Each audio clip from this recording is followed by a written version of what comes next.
अगर हम संसार के हर धर्म, हर युग, हर संस्कृति की जड़ों में झांकें तो एक बात समान दिखाई देती है।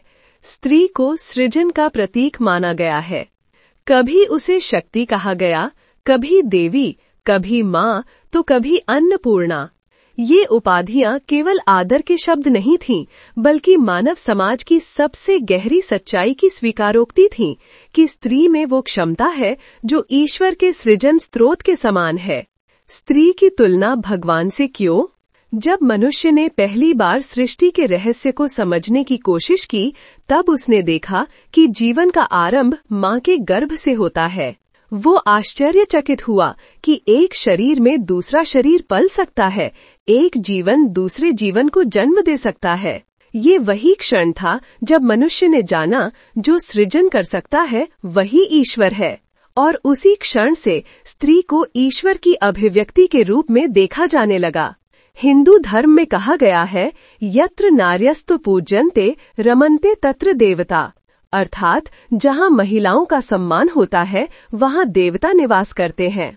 ये केवल धार्मिक कथन नहीं बल्कि एक सामाजिक दर्शन है, क्योंकि स्त्री केवल शरीर नहीं, वो भावनाओं, करुणा और धैर्य का संगम है। प्राचीन युग से आधुनिक समय तक प्राचीन भारत में देवी की उपासना का अर्थ केवल पूजा नहीं था, वो समाज में स्त्रियों की गरिमा को स्वीकार करना था।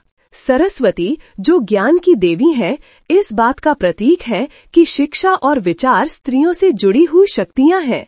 लक्ष्मी, जो समृद्धि का प्रतीक है, ये बताती हैं कि घर की उन्नति और संतुलन स्त्री के स्पर्श से ही आता है। और दुर्गा, जो युद्ध में भी अडिग है, ये सिखाती हैं कि स्त्री केवल कोमल नहीं, अजेय भी है। जब मनुष्य ने ईश्वर के इन रूपों को नाम दिया तो उसने स्त्री के भीतर की विविधता को पहचाना। वो एक साथ माँ भी हो सकती है, मित्र भी, रक्षक भी और मार्गदर्शक भी। स्त्री सृजन की धुरी। जब कोई बच्चा जन्म लेता है तो वो केवल एक माँ से नहीं बल्कि पूरी ब्रह्मांडीय प्रक्रिया से जुड़ता है। स्त्री का गर्भ एक छोटा सा ब्रह्मांड होता है जहाँ जीवन आकार लेता है। विज्ञान कहता है कि एक महिला के शरीर में 4 लाख तक अंडाणु होते हैं, यानी 4 लाख संभावित जीवन। क्या ये किसी चमत्कार से कम है? ईश्वर ने सृजन का वरदान केवल स्त्री को दिया। वो 9 महीने तक दर्द, थकान और पीड़ा के बावजूद मुस्कुराकर जीवन को धारण करती है। उसकी कोख से निकलने वाला बच्चा चाहे राजा बने या ऋषि, वो पहले माँ की गोद में ही ईश्वर का अनुभव करता है। इसलिए भारतीय समाज में कहा गया, माँ का स्थान ईश्वर से भी ऊपर है, क्योंकि वो वही कार्य करती है, सृजन और संरक्षण, जो ब्रह्मा और विष्णु का है। स्त्री की करुणा दैवीय शक्ति। स्त्री का सबसे अद्भुत गुण उसकी करुणा है। जब कोई स्त्री प्रेम करती है तो उसमें त्याग होता है। वो दूसरों का दर्द अपना बना लेती है। यदि समाज में शांति है तो उसका कारण है किसी माँ की सहनशीलता, किसी पत्नी की समझदारी, किसी बहन की निष्ठा। देवी पार्वती को शिव की अर्धांगिनी कहा गया, परंतु वास्तव में वो शिव के अस्तित्व की पूर्णता है। शक्ति के बिना शिव केवल शव है। ये गूढ़ प्रतीक बताता है, पुरुष ऊर्जा तब तक निष्क्रिय रहती है जब तक स्त्री की शक्ति उससे जुड़ती नहीं। यही वही संतुलन है जिसे संसार आज भी खोज रहा है, प्रेम और शक्ति का, बुद्धि और करुणा का। और ये संतुलन सबसे स्वाभाविक रूप से स्त्री में पाया जाता है। ऐतिहासिक उदाहरण, जब स्त्रियां बन गईं देवी। इतिहास में अनगिनत उदाहरण हैं जहां महिलाओं ने ईश्वर समान भूमिका निभाई। राजस्थान की मीराबाई, जिन्होंने भगवान कृष्ण के प्रति प्रेम में अपना पूरा जीवन अर्पित कर दिया।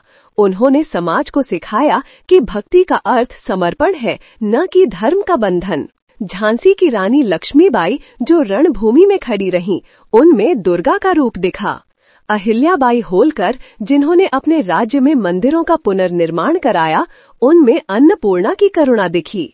और आज के समय में भी जब कोई नारी अपनी सीमाओं को तोड़कर शिक्षा, सेवा या मातृत्व के माध्यम से समाज को उठाती है, वो वही कर रही होती है जो ईश्वर करते हैं, जीवन देना और उसे अर्थ देना। स्त्री की ऊर्जा प्रकृति का प्रतीक। यदि हम प्रकृति को देखें तो हर चीज स्त्रीलिंग प्रतीत होती है। धरती माँ है, नदी गंगा माता, भूमि धरणी माता, फसल अन्नपूर्णा। क्योंकि प्रकृति भी जन्म देती है, पोषण करती है और नष्ट होकर भी पुनः सृजन करती है। स्त्री उसी प्रकृति की जीवित प्रतिमूर्ति है। वो अपने घर, अपने संबंधों और समाज में वही करती है जो धरती करती है, देती रहती है बिना शर्त। यही कारण है कि हर संस्कृति में देवी पूजा प्रचलित रही, चाहे मिस्र की आइसिस हो, ग्रीस की एफ्रोडाइट या भारत की दुर्गा। सबका मूल अर्थ एक ही है, स्त्री शक्ति ही जीवन की जननी है। स्त्री और क्षमा ईश्वर का दूसरा चेहरा। जब हम ईश्वर को याद करते हैं तो हम कहते हैं वो दयालु है, और यदि किसी मनुष्य में ये दया सबसे गहराई से बसती है तो वो स्त्री है। वो अपमान के बाद भी क्षमा करती है, धोखे के बाद भी प्रेम करती है, टूटने के बाद भी दूसरों को संभालती है। उसकी ये शक्ति दैवीयता से कम नहीं। ईश्वर क्षमा करता है क्योंकि वो सृष्टि को नष्ट नहीं करना चाहता, और स्त्री क्षमा करती है क्योंकि वो संबंधों को जीवित रखना चाहती है। दोनों ही जीवन के संरक्षक है। स्त्री की मौन शक्ति। स्त्री अक्सर अपने बल का प्रदर्शन नहीं करती क्योंकि उसकी शक्ति दिखाने में नहीं, निभाने में है। वो बिना शोर के संसार को संभालती है, घर की नींव की तरह जो दिखती नहीं पर पूरी इमारत उसी पर टिकी होती है। वो अपने भीतर के तूफान को छुपाकर दूसरों के लिए शांति बनती है। इसलिए जब कोई स्त्री रोती है तो वो केवल अपने लिए नहीं रोती, वो सृष्टि के दुख का भार उतारती है। उसकी आंखों के आंसू जल नहीं, अमृत हैं। आधुनिक समय में स्त्री की दैवीयता। आज के युग में जब सब कुछ मशीनों और डिजिटल दुनिया में बदल गया है, तब भी स्त्री का ये दैवीय पक्ष मिट नहीं गया है। एक नर्स जब रात भर आईसीयू में मरीज का हाथ थामे रहती है, एक शिक्षिका जब सैकड़ों बच्चों को अपने जैसे प्यार से पढ़ाती है, एक महिला जब घर, नौकरी और परिवार को साथ लेकर चलती है, वो सभी एक ही भूमिका निभा रही हैं, संरक्षण, सेवा और सृजन। यही तो ईश्वर का काम है, तो क्या वे भगवान से कम है? स्त्री के भीतर की देवी कैसे पहचानी जाए? स्त्री को देवी कहना आसान है, पर उसे देवी महसूस कराना कठिन, क्योंकि उसके आसपास समाज ने दीवारें बना दी हैं, परंपरा, भय और अपेक्षाओं की।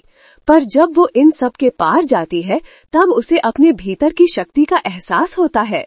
वो तब जानती है कि मैं पूजा जाने के लिए नहीं, परिवर्तन लाने के लिए जन्मी हूँ। स्त्री जब अपने आत्मसम्मान को पहचानती है तो वही काली बन जाती है। जब वो किसी का दर्द समझती है तो पार्वती बन जाती है। जब वो ज्ञान देती है तो सरस्वती बन जाती है। जब वो सब कुछ बांट देती है तो लक्ष्मी बन जाती है। और जब वो सबकी रक्षा के लिए खड़ी होती है तो दुर्गा बन जाती है। यही वो विविधता है जो केवल स्त्री में संभव है। समाज को क्या समझना चाहिए? आज की सबसे बड़ी आवश्यकता यह नहीं कि हम स्त्री की पूजा करें, बल्कि यह कि हम उसकी भूमिका को समझें। वो पूजा के लिए नहीं, साझेदारी के लिए बनी है। वो पुरुष की प्रतिस्पर्धी नहीं, उसकी पूर्णता है। ईश्वर ने दोनों को एक दूसरे के पूरक रूप में बनाया है, परंतु जब समाज ने स्त्री को दबाया तो उसने वास्तव में अपने भीतर की शक्ति को दबाया। अब समय है कि हम फिर से उस दृष्टि को अपनाएं जहां स्त्री को देवी इसलिए न कहा जाए कि वो चमत्कार कर सकती है, बल्कि इसलिए कि वो प्रेम, करुणा और सहनशीलता का सागर है। निष्कर्ष, वो जो स्वयं में भगवान है। महिला केवल शरीर या संबंध नहीं है, वो एक ऊर्जा है जो घर को घर बनाती है, बच्चे को संस्कार देती है, समाज को दिशा देती है और पीढ़ियों को जोड़ती है। ईश्वर के गुण सृजन, संरक्षण और संहार तीनों उसमें निहित हैं।